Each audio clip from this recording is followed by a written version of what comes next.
Hello guys, welcome to our channel Spark Updates, fully loaded with movie updates and reviews. ఇప్పుడే కల్కి movie నుంచి అమితాబ్ బచ్చన్ గారి glimpse చూడడం జరిగింది భయ్య. ఒక్కటే మాట, నన్ను ఎవరు డిస్టర్బ్ చేయకండి. ఆ విజువల్స్లో కొంచెంసేపు నేను ఎలా ఉండేసి వస్తా అనేలోపే మా ఎడిటర్ వచ్చి లేపేశాడు. గ్లిమ్స్ చూస్తుంటే పెట్టిన ప్రతి రూపాయి కనబడుతుంది. నాగిమామ నువ్వు తోపంతే.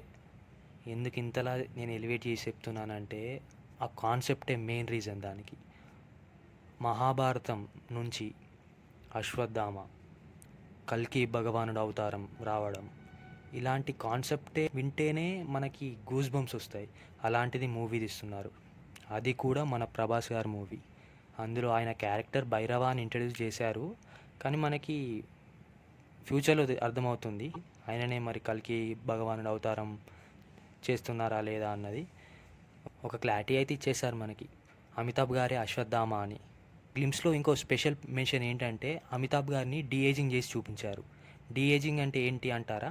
సీజీఐ లేదా కంప్యూటర్ గ్రాఫిక్స్ ఏజ్డ్ పర్సన్ని యంగ్గా చూపించడం డీఏజింగ్ అంటారు. చాలా మూవీస్లో ఇవి వాడుతూ ఉంటారు, కానీ నాగశ్విన్ గారు చూపించారండి అమితాబ్ బచ్చన్ని. వా వా నాగశ్విన్ భయ్య వా, అలా అనిపించింది నాకు. అంత పర్ఫెక్ట్గా లుక్ ఉంది.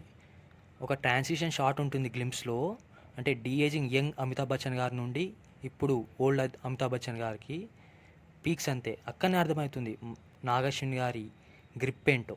మూవీ మీద మాత్రం ఎక్స్పెక్టేషన్స్ మామూలుగా లేవు భయ. ఇప్పుడు పీక్స్ అంతే, అలా లేపింది గ్లిమ్స్. ఇంతలా ఎలివేట్ ఎందుకు చేస్తున్నాను అనుకుంటారేమో మీరు.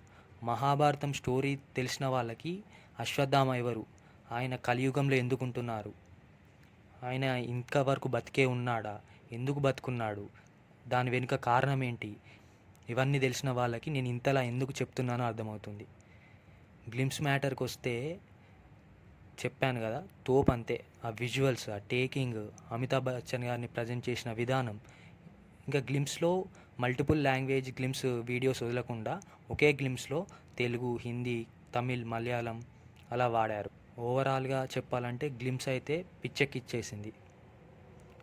ఒకటే బాధ, రిలీజ్ డేట్ అయితే మెన్షన్ చేయలేదు. నడుస్తున్న బజ్ ప్రకారం అయితే జూన్ లేదా జూలై మంత్ని కన్సిడర్ చేస్తున్నారని టాక్. చూద్దాం రిలీజ్ డేట్ మరి ఎప్పుడు అనౌన్స్ చేస్తారో. ఐఎమ్ ఈగర్లీ వెయిటింగ్ ఫర్ కల్కి భయ్య. That's the video guy. ఇంతవరకు చూస్తున్నారంటే మీకు నచ్చే చూస్తున్నారని అనుకుంటున్నాము. ప్లీజ్ సబ్స్క్రైబ్ చేసుకోండి, లైక్ చేయండి, కామెంట్ చేయండి, అలాగే షేర్ చేయండి. పక్కనే ఉన్న బెల్ బటన్ని కూడా నొక్కండి. మేము వీడియోస్ పెట్టగానే మీకు వెంటనే నోటిఫికేషన్స్ వస్తాయి.